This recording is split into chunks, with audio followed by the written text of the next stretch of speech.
Halo semuanya, selamat pagi, selamat siang, selamat sore, selamat malam. Tergantung kapan Anda menonton video ini. Hari ini saya Muhammad Ridwan Bening Sabani kembali lagi di podcast Masa Depan. Kali ini saya bersama narasumber saya, Rifan Syahrul Hidayat. Beliau ini adalah saat ini mahasiswa S2 ya? Mahasiswa S2 UIN Sunan Kalijaga, Yogyakarta. Pada kesempatan kali ini saya dan Mas Rifan ini akan membahas bagaimana kita sebagai mahasiswa S1 ya, karena beliau sudah S2 kan berarti sudah melewati S1. Kebetulan, ya bukan kebetulan ding, karena memang beliau sudah mengusahakan bagaimana lulus S1 tepat waktu dan memang tepat waktu. Kemudian kalau boleh tahu kumlot ya? Apa ya, summa kumlot? Kumlot. Oh, kumlot. Beliau ini kumlot, lulus tepat waktu 4 tahun atau 3 tahun? 4 tahun lah. 4 tahun, kurang lebih. Ya tidak tahun. lebih dari 4 tahun. Enggak, Tidak lebih dari 4 tahun. Nah, bagaimana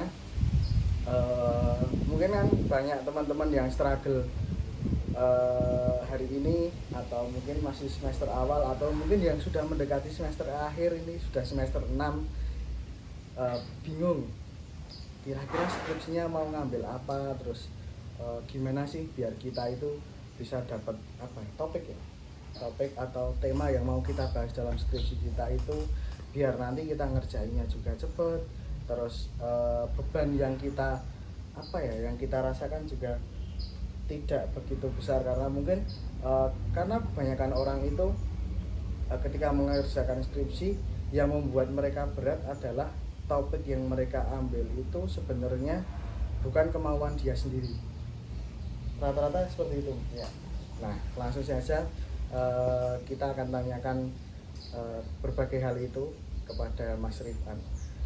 Yang pertama,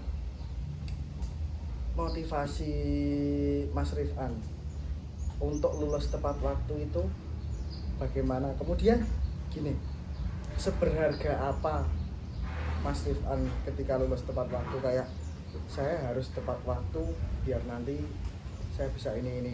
Nah, apa yang membuat Mas Rifan terdorong buat itu? Oke, terima kasih pertanyaannya, Mas Iwan. Motivasi saya untuk tepat waktu itu, yang pertama itu saya ingin menghilangkan bahwasanya stigma negatif tentang anak-anak organisasi. Bahwasanya kan diketahui ketika anak organisasi itu dibilang banyak yang lulus molor. 9 semester, 10 semester, bahkan sampai 14 semester gitu. Dan saya tidak mau kampus. Saya tidak mau seperti itu. Bahwasanya saya ingin menghilangkan stigma itu. Saya aktif di organisasi, tapi saya juga bisa untuk lulus tepat waktu, seperti itu Mas Ridwan. Dimana ketika itu posisi itu saya masih menjadi ketua forum komunikasi mahasiswa Magelang. Di akhir masa jabatan itu saya benar-benar mengejar bahwasanya saya harus lulus tepat waktu, karena memang sangat berharga sekali lulus tepat waktu itu, dimana nanti kita bisa mencoba beberapa hal baru, dunia kerja atau bisnis itu, sehingga kita memiliki pengalaman lebih di luar dunia perkuliahan, seperti itu Mas. Jadi memang secara kasarnya biar cepat selesai aja gitu, dan biar tanggung jawab yang dulunya diemban itu satu persatu diselesaikan, kemudian berganti ke tanggung jawab yang lain. Tadi kan Mas Rifan kan ikut organisasi ya. Maksudnya di dalam perkuliahan itu ikut organisasi mahasiswa. Kalau boleh tahu apa aja organisasinya? Ya, saat saya banyak, pertama ketika saya masuk kuliah itu saya mengikuti organisasi himpunan menjadi divisi keagamaan, kemudian di periode kedua saya menjadi sekretaris. Di sisi lain saya juga ikut organisasi eksternal PMII, di situ saya juga menjabat sebagai koordinator prodi. Kemudian di yang kedua saya jadi waka 3 wakil ketua bidang koordinasi fakultas itu Mas Iwan. Setelah itu saya masuk juga di forum komunikasi mahasiswa Magelang. Di awal itu saya menjadi bidang eksternal, kemudian setelah itu saya jadi ketua forum komunikasi mahasiswa Magelang. Ormada berarti Ya, FKWAMA. Ormada. Forum Komunikasi Mahasiswa Mahasiswa Magelang. Magelang. Jadi Mas Rifan ini S1-nya di UIN Salatiga ya Mas? Ya, cuman Dulunya IAIN ya? dulunya ya. Dulunya IAIN, sekarang udah ganti nama jadi UIN Salatiga. Jadi seperti yang sudah diceritakan tadi, Mas Rifan mengikuti banyak keorganisasian dan itu rata-rata dalam satu waktu ya Mas? Maksudnya berbarengan? Ya. Periodenya berbarengan? Banyak yang berbarengan seperti itu. Setiap tahunnya mungkin saya bisa menjabat 2 jabatan atau 3 jabatan seperti itu. 2 jabatan atau 3 Ya. jabatan dalam satu Satu periode. seperti itu. Oke, berarti misal semester berapa, misal dari semester 3 2 jabatan, semester Ya. 4 nanti ganti jabatan lagi di organisasi yang lain lagi. Ya, seperti itu. Nah, motivasi Mas Rifan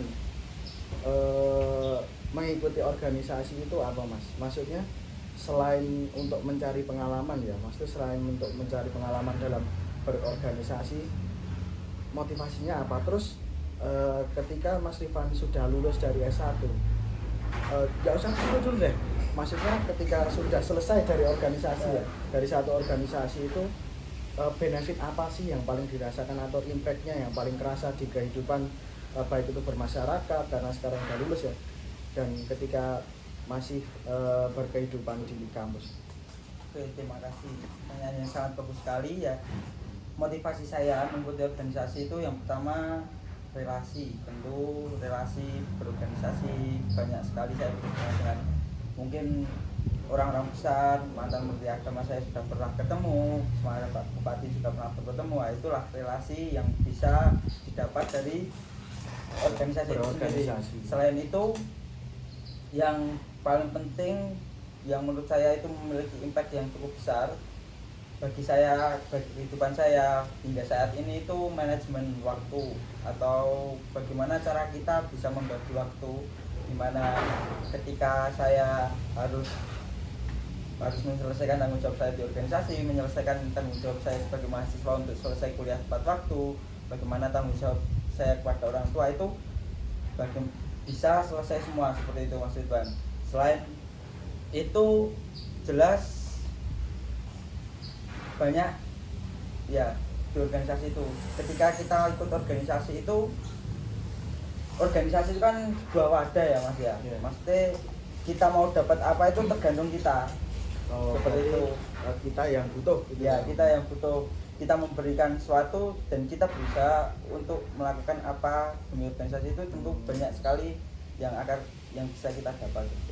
Berarti kayak kita berorganisasi itu memang pure niat kita kan memang mau menghidupi organisasi itu ya. Tapi impact dan benefit yang mau kita ambil itu berarti sesuai niat kita. Ya, seperti itu. Terus kemudian dengan organisasi itu kan beberapa kali juga saya menjabat sebagai yang tinggi, memiliki beberapa anggota. Itu tentu saya bisa belajar bagaimana cara memahami orang-orang banyak, bagaimana bisa memetakan potensi teman-teman saya sehingga organisasi itu bisa berjalan dengan baik. Itu mungkin pengalaman yang cukup berharga bagi saya. Dan untuk mahasiswa-mahasiswa yang mungkin masih kuliah di S1 ini, kan sekarang organisasi sedang menurun ya Mas ya, keminatannya. Dan saya juga nggak menganjurkan Anda semua ikut organisasi, bukan, tetapi saya lebih menganjurkan bahwasanya habiskanlah waktu di S1 itu untuk kebermanfaatan baik diri sendiri ataupun orang lain, terutama bagi diri sendiri. Apabila memang nggak minat sih di organisasi, ya habiskan di magang atau bisa kerja atau bisa belajar yang memang benar-benar dimaksimalin. Untuk KM kan malah banyak dihabisin waktu buat nongkrong yang nggak jelas seperti itu. Kalau nongkrong untuk diskusi mah oke lah, masih seperti itu. Ada benefitnya Ya, gitu. seperti itu. Tapi sekali lagi ini disclaimer ya, bukan kita mendiskreditkan UKM, bukan ya. Memang sepengalaman beliau saja gitu. Ya, seperti itu. UKM juga bagus seperti itu. semua organisasi itu bagus, tapi saya memang sebagai organisasi tidak menganjurkan. Maksudnya yang saya anjurkan itu jangan habiskan waktu di masa S1 itu dengan sia-sia seperti itu. Ya, ini petuah dari yang sudah S2 ya teman-teman, bahwa S1 itu kita masih punya banyak waktu untuk pertama mengeksplor diri ya. Yang kedua dari berorganisasi itu kan mungkin ketika teman-teman masih ikut, maksudnya masih dalam organisasi itu impactnya ke diri kita itu belum begitu terasa ya. Tapi nanti ketika sudah selesai, ketika nanti kita sudah kembali bersosial di masyarakat, itu kan pasti sedikit banyak akan bermanfaat untuk kita. Nah, ada satu yang menarik Mas, kan Mas Rifan ini ketika berorganisasi kan banyak menjabat di jabatan-jabatan yang penting, atas lah Ya. Gimana cara Mas Rifan, apa ya, kalau bahasanya itu momong itu ya, bagaimana Mas Rifan momong banyak orang, bawahan-bawahan baik itu anggota dan lain sebagainya. Kan mereka juga punya pikiran masing-masing, mereka punya ego masing-masing. Nah, ketika berorganisasi kan belum tentu mereka meninggalkan apa yang menjadi urusan mereka masing-masing ya. Ya. Ada lah satu dua yang masih terbawa egonya, masih terbawa urusan mereka di luar organisasi. Nah, gimana cara Mas Rifan ngomong atau menyatukan orang-orang di bawah Mas Rifan atau teman-teman Mas Rifan itu di dalam organisasi itu agar bisa jalan bareng-bareng? Ya. Ketika saya menjadi inti atau ketua di organisasi itu, jelas saya di awal pasti saya memetakan potensi anggota saya dan juga mengetahui lah minat anggota saya itu seperti apa. Nah, dan saya ketika itu langsung bilang, silahkan hidupi organisasi ini melalui apa yang kalian suka, seperti itu. Enggak kemudian saya harus menekankan kamu harus seperti ini. Ketika mereka memang menjalani itu dengan suka, otomatis mereka akan melakukannya dengan senang hati, seperti itu. Contoh ketika di FK Wama saja yang mudah, di forum komunikasi mahasiswa Magelang itu kan ada beberapa minat bakat yang memang kami bangun, contoh seperti tari atau hadroh atau apapun. Nah, disitulah, atau futsal, itu yang penting bisa berjalan organisasinya itu dengan apa yang diminati mereka sendiri. Contoh yang senang tari topeng ireng ya bisa latihan melalui menghidupi organisasi melalui topeng ireng itu. Yang senang futsal ya menghidupi organisasi melalui futsal itu, seperti itu Mas Ridwan. Jadi apa ya, organisasi itu anggotanya tidak harus berpatok pada satu ketentuan. Ya. Organisasi kita itu membawa bendera ini, ya itu memang harus dijaga ya. Tapi untuk mengembangkan atau untuk menghidupi itu tidak harus terlalu kaku ya Mas. Tidak harus terlalu kaku bahwa kalau A ya A, kalau B ya B. Jadi memang cara kita menyatukan atau menyamakan persepsi atau mungkin menyamakan tujuan itu lewat kita kembalikan ke anggota kita masing-masing, bahwa kalian ada minat di apa, kalian ada usul apa, kalian ada saran apa untuk organisasi ini, atau mungkin ada orang yang punya pikiran bahwa kayaknya organisasi kita itu butuh seperti itu. Nah, itu perlu ditampung dan aspirasinya perlu didengarkan juga ya Mas. Kan tidak bahwa organisasi itu kan kita bareng-bareng, ada banyak orang di situ, tidak bisa ikut ke satu orang aja gitu. Kemudian tugas Mas Rifan sebagai ketua itu kan menyatukan itu. Ada nggak pernah kepikiran nggak bahwa saya kan ketuanya, ini mau saya bawa ke sini, kemudian teman-teman atau anggota Mas Rifan itu ada nggak yang merasa atau pernah ngomong ke Mas Iwan bahwa kok ketua aku kayak gini, saya harus merasa bahwa harus ikut ketua gitu loh, ada nggak kira-kira? Enggak sih Mas, di awal tentu ketika saya boleh menjadi ketua atau di atas menjadi tinggi yang memang bisa diskusi seperti itu, tentu saya akan membuat grand terlebih dahulu bahwa saya 1 tahun ini organisasinya mau dibawa kemana, target-target itu kemudian dimusyawarahkan sama teman-teman seperti itu, kita diskusikan, kita matangkan, dan saya juga menerima beberapa masukan, bahkan saya juga seringkali dikritik oleh sama sekretaris saya, bendahara saya. Ya. Kan memang itu hal biasa di organisasi ya. Contohnya seperti saya ketika menjadi ketua, kan saya tipe orang yang memang tak lakuin ketika saya bisa seperti itu.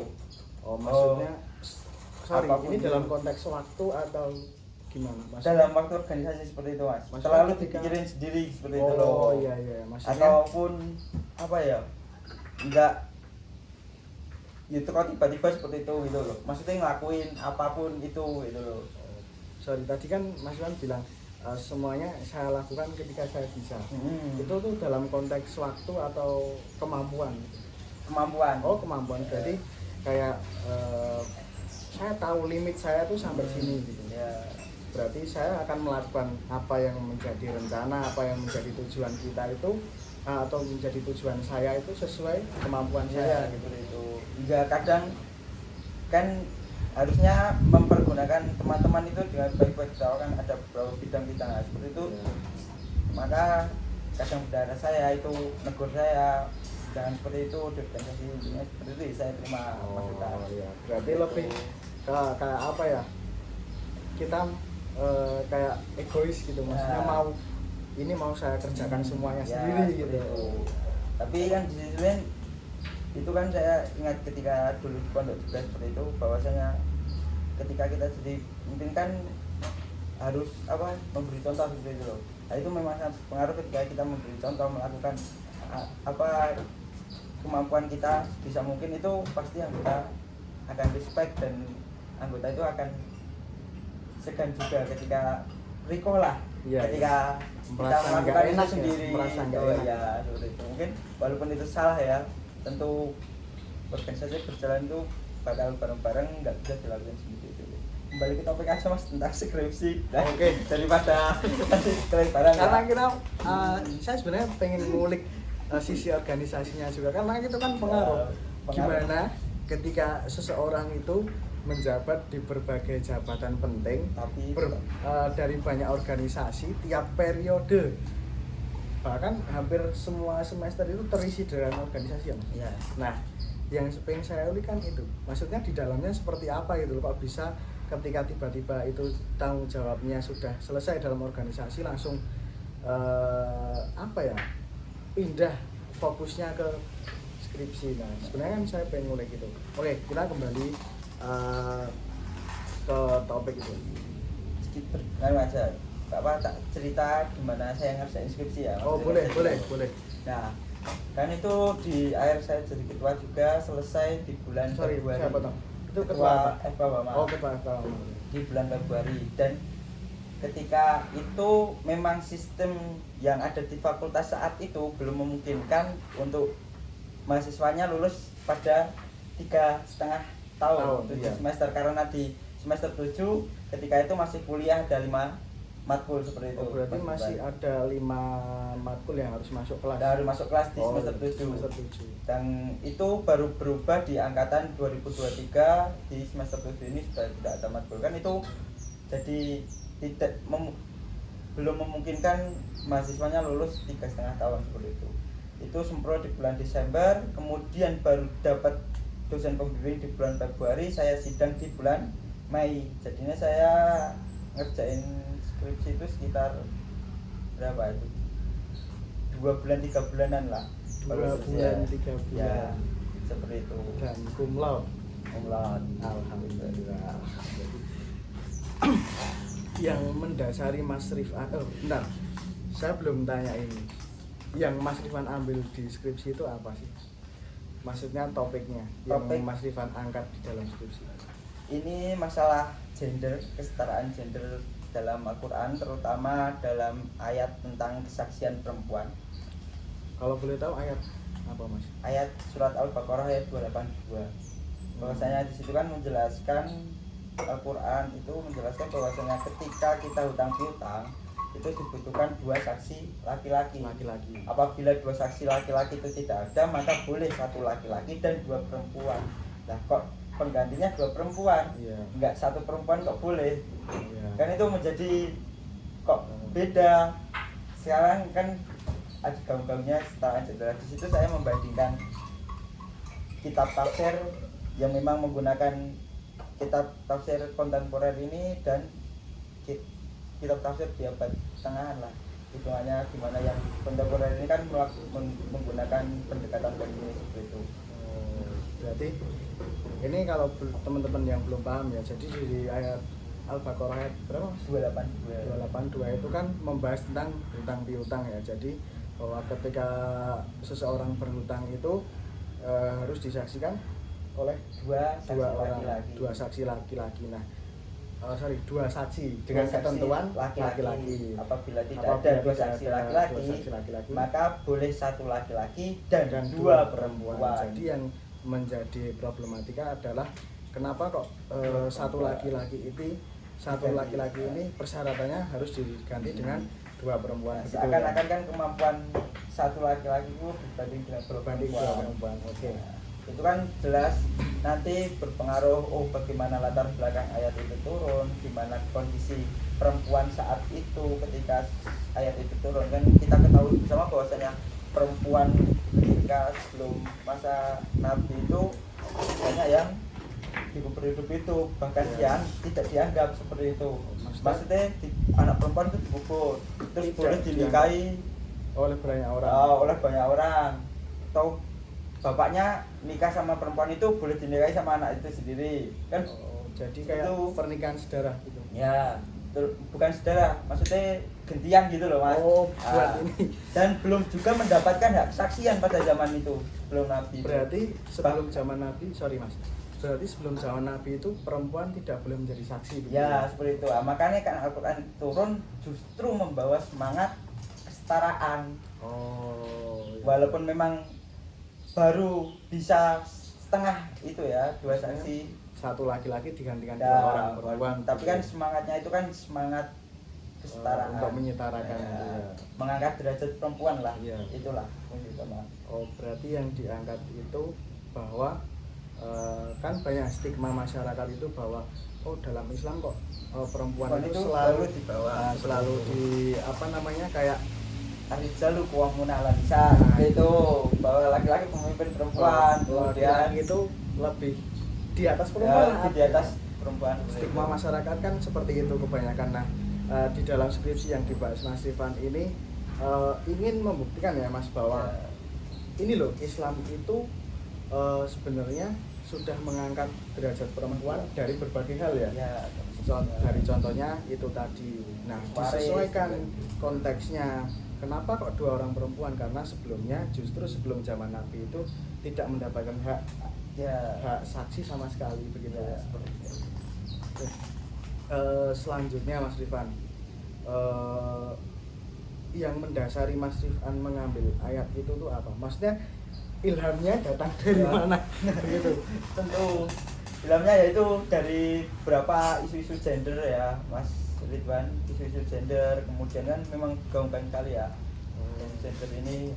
Dan itu juga bisa ketika banyak orang non-Islam itu kan pasti mencari beberapa kesalahan-kesalahan dari Islam itu sendiri, bahwasanya Islam itu tidak ramah perempuan dan nggak memanusiakan ya. Padahal kan justru ketika Al-Quran itu turun itu sudah membawa semangat untuk meningkatkan derajat perempuan itu sendiri. Oke, berarti memang datang dari keresahan Mas Rifan sendiri ya yang membahas itu.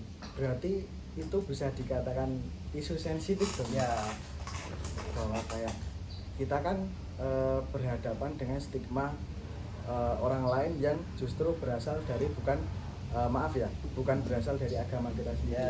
Kita sebagai umat ingin membuktikan bahwa ini loh, dalam agama saya itu manusia wah perempuan itu seperti ini kan, diangkat derajatnya, dimanusiakan dan sebagainya gitu ya Mas. Ya. Berarti ilhamnya datang dari situ, baru dicari ayatnya berarti.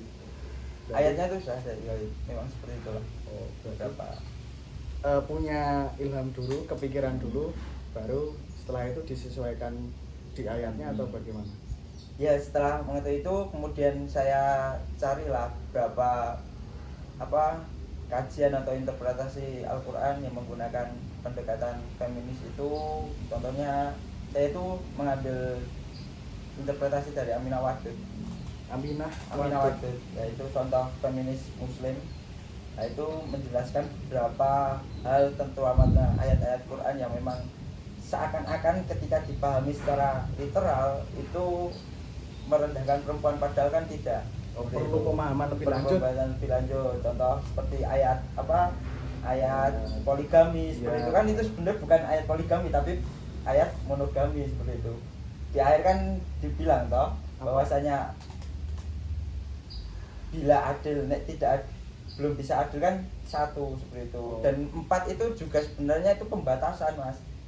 Oh, memang dibatasi ya, Mas. Yang sebelumnya itu bahwasanya laki-laki itu boleh menikah lebih dari 4, ada yang nikah 10, ada yang nikah 15. Nah, ayat Al-Quran itu justru membatasi bahwa laki-laki itu hanya bisa menikah sama 4 orang, dan 4 orang itu pun sebenarnya dengan yang lebih utama ya dengan persyaratan tertentu. Apabila belum bisa adil ya satu seperti itu. Berarti kalau kita ambil secara konteks tafsir ya Mas, itu kan 4 itu kan pembatasan ya, kemudian masih ditambahi lagi di akhir dengan catatan harus adil ya. Bila bisa adil ya, bila mampu adil. Nah, adil yang dimaksud ini gimana Mas? Ini nyambung sedikit ya ke situ ya. Ya sekalian, karena kita berbicara dengan mahasiswa tafsir. Kita mau ngetes ini tafsirnya itu seperti apa gitu loh. Ya, adil yang di sini ya saya belum mendalami ya Mas, mungkin ketika secara luaran saja adil yang dimaksud seperti ini mungkin ya bisa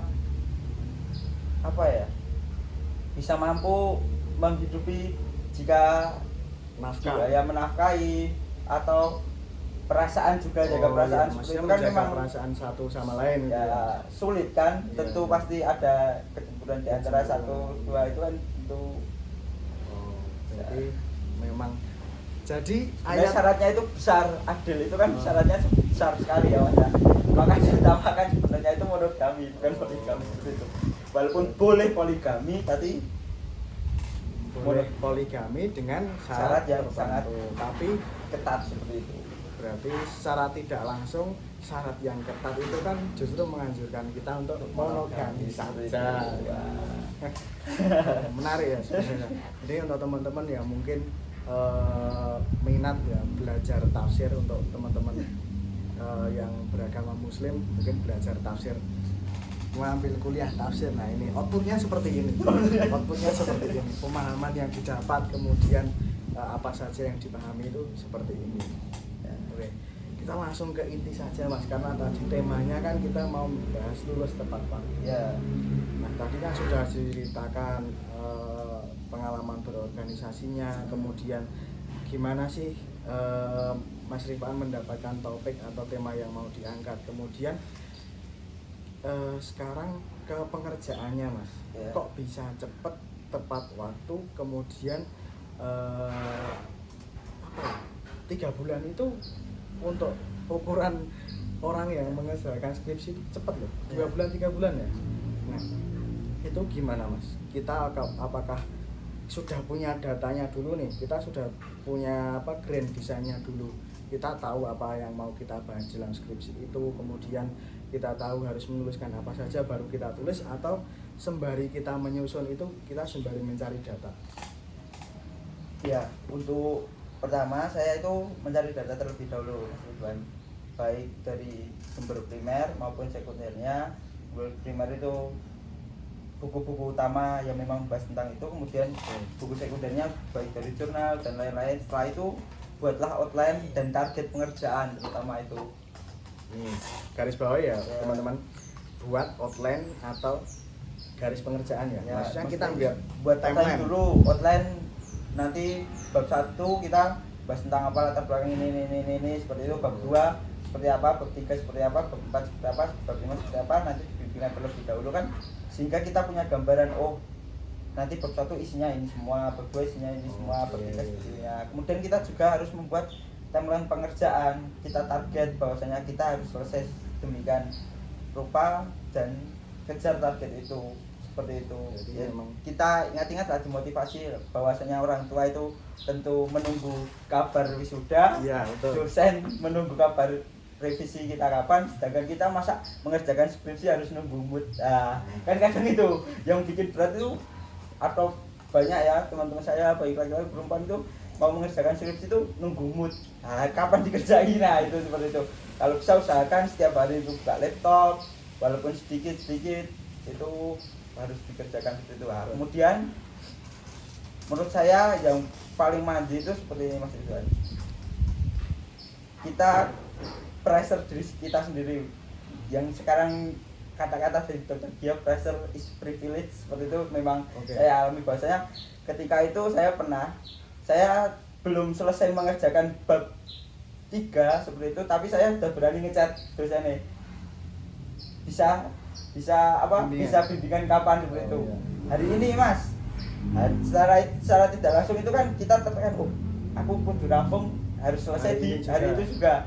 Maka saya bakal cepat ngerjainnya seperti itu. Berarti kita membuat pressure dan deadline untuk kita Ya, sendiri. itu seperti itu. Itu berani aja ngelek bimbingan hari apa, ngecek dosennya. Tentu kalau udah janjian sama dosen kan nggak mungkin kemudian kita membatalkan kan Mas. Ya, betul. Dan kita harus mengejar target itu, bab target selesai, ya udah. Maka itu bakal cepat ya itu. Cepat selesai. Itu strategi dari saya seperti itu. Strateginya, kunci apa kunci rahasianya. Ya itu kuncinya itu. Ya walaupun tiap orang kan memiliki kunci rahasia masing-masing. Ya. Nah, mungkin ini bisa dipraktekkan karena terbukti manjur ini. Lulusnya cepat, jadinya skripsinya juga cepat.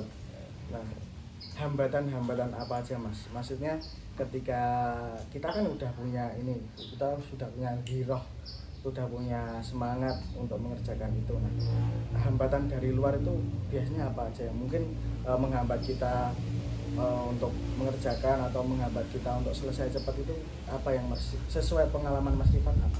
Sesuai pengalaman saya, hambatan untuk mengerjakan skripsi itu diri kita sendiri Mas. Oh, diri kita Ya pasti itu. Karena males ya Mas, kadang ini buka laptop tuh bingung, mentok sama mementok Mas, mau nulis apa itu bingung seperti itu loh. Berarti kita sudah buka laptop, udah Ya, buka file ini. tapi kan mentok seperti itu, terus Mau ngetik apa gitu. malas scroll TikTok, Nah. mau buka YouTube, nah itulah yang menjadi kendala atau menjadi apa ya?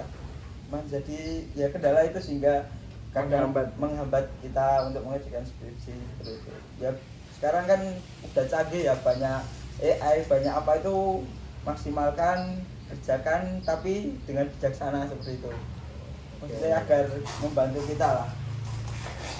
Itu tips dari Mas Rifan agar bisa mengerjakan skripsi tepat waktu. Ini pressure-nya banyak loh ini. Pertama, jadi ketua organisasi di banyak organisasi dalam satu periode. Kemudian ketika posisi mulai start mengerjakan skripsi masih ada tugas di organisasi ya Mas, Ormada ya, di forum komunikasi mahasiswa Magelang. Nah, tadi tipsnya sesuai yang saya tangkap adalah kita harus punya deadline untuk diri kita sendiri. Kita harus tahu nih tujuannya kemana. Yang penting orang itu berjalan ketika mau mengerjakan sesuatu, kita harus punya tujuan ya Mas, biar kita berjalannya sesuai lintasan gitu kan. Maksudnya tidak saya ngerjakan dulu, ya sebenarnya bagus, nggak apa-apa, kita mulai dulu itu nggak apa-apa. At least selama kita mulai mengerjakan itu setidaknya kita sudah punya tujuan akhir, maksudnya kita mau buat ini. Oke, nah itu saya rasa sudah cukup untuk kiat-kiat skripsinya ya. Kita saya mau membahas sedikit untuk yang S2-nya. Kebetulan Mas Rifan ini sudah S2 di tafsir juga ya Mas ya, tapi di UIN Sunan Kalijaga. Semester berapa Mas? Semester 1. Baru semester 1 ya.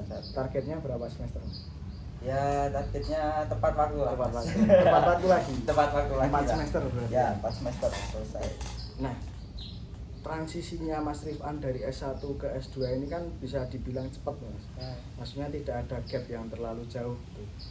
Nah, pertama motivasinya itu awal Mas mau ngambil S2, kemudian yang harus saya lakukan nih, misal saya sudah lulus S1 ya, fresh graduate Ya.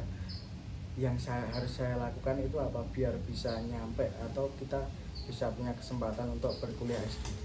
Ya, pertama motivasi saya memang saya sejak dulu tuh pengen S2, pengen S3 seperti itu, kuliah lah tingginya seperti itu. Kalau bagaimana kemudian transisi saya kan dulu saya lulus di bulan Juli, kemudian hitungannya kan terus saya daftar S2 itu bulan Desember, itu ada jeda 6 bulan lah. 6 bulan itu saya gunakan waktu untuk belajar bertani sama bisnis seperti itu, Mas Ridwan.